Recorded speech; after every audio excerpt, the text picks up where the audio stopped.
think all great movements are centered around heart-centered fellowship of us helping one another. Now, I have a direct question for you: is of people that come through your program, are people who have a strong faith more successful than others, or not? I'm not trying to lead you in any way in this question, but I know for you as a man who Christ is the center of your life, and I know that if I look at a lot of these other programs that have been successful in helping people with addiction, like Alcoholics Anonymous, like one of the first things that they do is that they give it up to God. Like there's a higher power here. I relinquish control here. Like we're going to do this work on many levels: the physical level, mental level, and deeply spiritual levels. How important has that been in your journey, and how do you see that play out with your clients? Yeah, it's been most important in my personal journey, in my personal walk. There's a lot of research out there supporting, and I'm stealing from Jordan Peterson once again. He spent his entire career working somewhat in this space.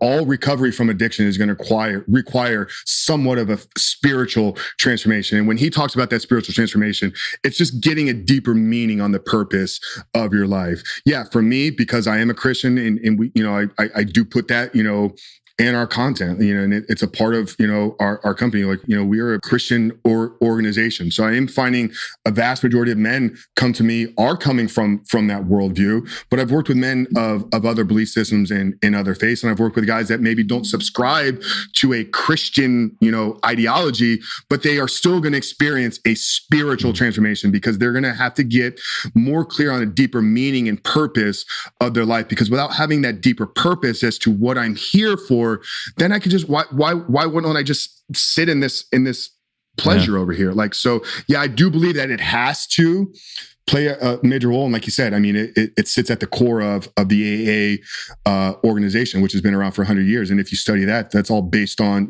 first century Orthodox principles. They remove Christ from it, but it's still centered around a Christian worldview.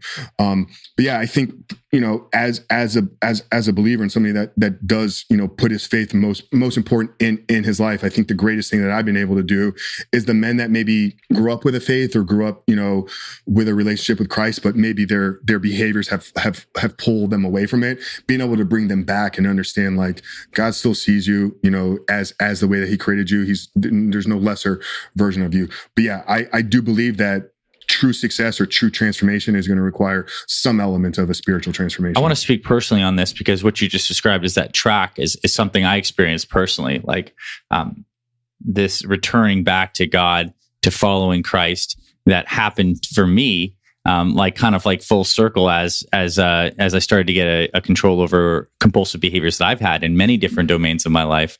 It's like the greatest gift you end up getting on the tail end of these things is a deeper faith and deeper connection with God. And I think also as you're speaking, something that becomes very evident to me is there's this element of surrender that is like at the heart of this spiritual rebirth that comes from any of these.